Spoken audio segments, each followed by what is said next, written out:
Bien, Monsieur le Président en exercice, Monsieur le Secrétaire général, Monsieur le Président de l'Assemblée parlementaire, Mesdames et Messieurs les ministres, chers collègues. Permettez-moi tout d'abord d'évoquer la crise en Ukraine qui reste une priorité. France, please.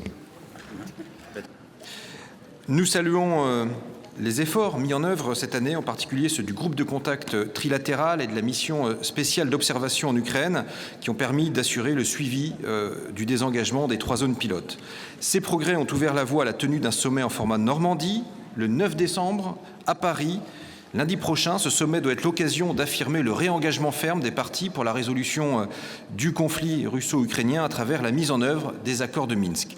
À travers, ça implique notamment le rétablissement de la souveraineté, de l'intégrité territoriale de l'Ukraine, avec comme objectif final le retour du contrôle sur la frontière internationale. Les résultats de ce sommet doivent également permettre d'améliorer la situation des millions de civils qui vivent de part et d'autre de la ligne de contact et qui demeurent les premières victimes de ce conflit. Cela implique qu'un véritable cessez-le-feu soit respecté. Ceci suppose également la poursuite du désengagement, l'ouverture de nouveaux points de passage pour les civils.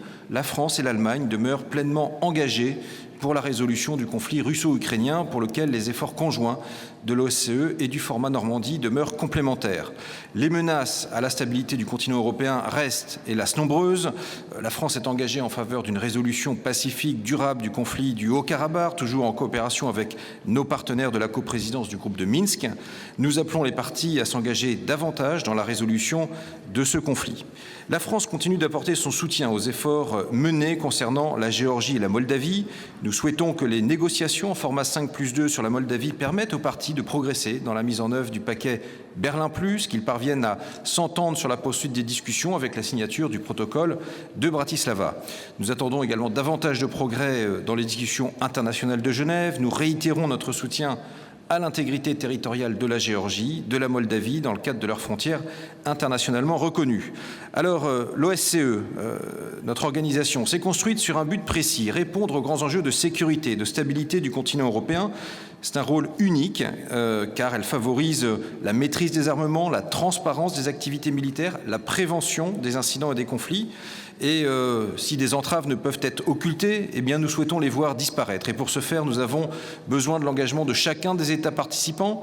La France observe avec inquiétude l'effritement et la remise en question d'un ensemble cohérent de mécanismes et d'instruments qui assurent notre sécurité et renforcent la confiance mutuelle. Je salue d'ailleurs les propos de Josep Borrell au cours du déjeuner qui nous a réunis, qui nous a bien dit qu'il ne s'agissait pas tant de réinventer l'organisation que nous nous réengagions tous dans les buts qu'elle s'est fixés dès l'origine. Nous soutenons l'effort mené pour la modernisation du document de Vienne. Appelons tous les États participants à se joindre à ce processus. Aucun de ces instruments ne peut être pris à part. Permettez-moi de terminer, Monsieur le Président, avec les actions cybermalveillantes qui constituent une menace pour l'Internet et l'appel de Paris pour la confiance et la sécurité dans le cyberespace qui a rencontré ce succès avec 1000 entités, dont 38 États participants. Les droits de l'homme, les libertés fondamentales, la sécurité inclusive, les droits des femmes, des journalistes, des défenseurs des droits de l'homme, bien toutes ces institutions de l'OSCE sont précieuses et doivent continuer à pouvoir agir en ce sens, tout comme pour l'observation électorale, l'ouverture à la société civile. Et puis n'oublions pas que 2020 marquera les 30 ans de la Charte de Paris, document fondateur de l'OSCE.